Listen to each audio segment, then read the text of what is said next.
전날 기록적인 폭등세를 보인 뉴욕 증시 3대 지수가 미중 관세 전쟁에 대한 우려로 하루 만에 급락세를 나타냈습니다. 네, 미국 중앙은행은 연방준비제도 인사들의 관세로 인한 인플레이션 우려를 제기하며 위험 관리의 중요성을 강조했습니다. 이승윤 특파원 연결해서 알아보겠습니다. 이승윤 특파원, 뉴욕 증시 상황 전해주시죠. 네, 트럼프의 90일 상호관세 유예 방침 발표 이후 기록적인 폭등장을 경험했던 뉴욕 증시가 불과 하루 만에 내림세로 돌아서며 출렁이고 있습니다.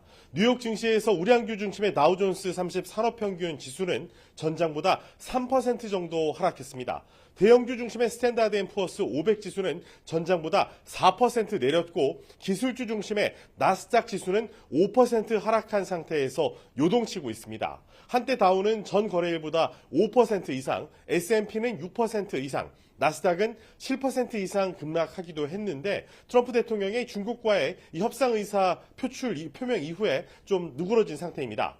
뉴욕 증시 3대 지수는 전날 역대 최대인 무려 300억 주의 거래량을 기록하면서 폭등 마감했습니다. 이런 분위기가 하루 만에 반전된 건 중국에 대한 미국의 누적 관세율이 실제로는 145%에 달할 것이란 백악관의 설명에서 비롯됐습니다. 투자자들은 이 상호관세 유예에도 이 미중 관세 전쟁이 격화하면 경제 활동이 둔화할 것을 우려하고 있습니다. 특히 기업들이 이 높은 관세를 피해서 중국에서 철수해 이동한 나라에도 이 보편 관세와 상호관세가 따라붙어서 관세 부담을 결국은 피할 수 없다는 지적입니다. 경제 전문가의 얘기를 들어보시죠.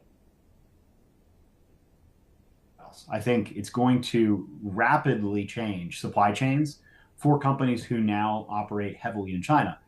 Why the reciprocal tariffs were so damaging is because the scope was so broad. There was really nowhere to hide. 대표적인 안전자산인 국제금현물 가격은 온스당 3,171달러를 넘어서며 또 사상 최고치를 기록했습니다. 이런 가운데 미국 중앙은행인 연방준비제도 인사들이 인플레이션과 실업률이 커질 가능성이 있다며 관세의 위험성을 경고했습니다. 먼저 오스틴 골스비 시카고 연방준비은행 총재는 향후 12개월에서 18개월 안에 인플레이션이 줄고 노동시장이 탄탄해진다면 금리 인하가 가능하다고 말했습니다. 하지만 관세로 경기 침체 속에 물가 상승 현상인 스태그플레이션 발생 위험이 커지고 있어 통화 정책 대응이 복잡해질 수밖에 없다고 경고했습니다.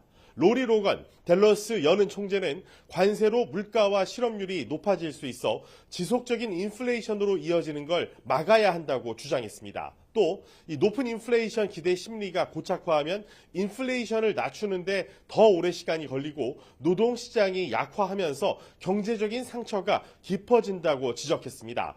제프리 슈미드 캔자스시티 연은 총재는 이 관세 충격에 따른 고물가로 인플레이션 기대치가 커질 수 있어 위험 억제에 중점을 두겠다고도 밝혔습니다. 지금까지 뉴욕에서 YTN 이승윤입니다.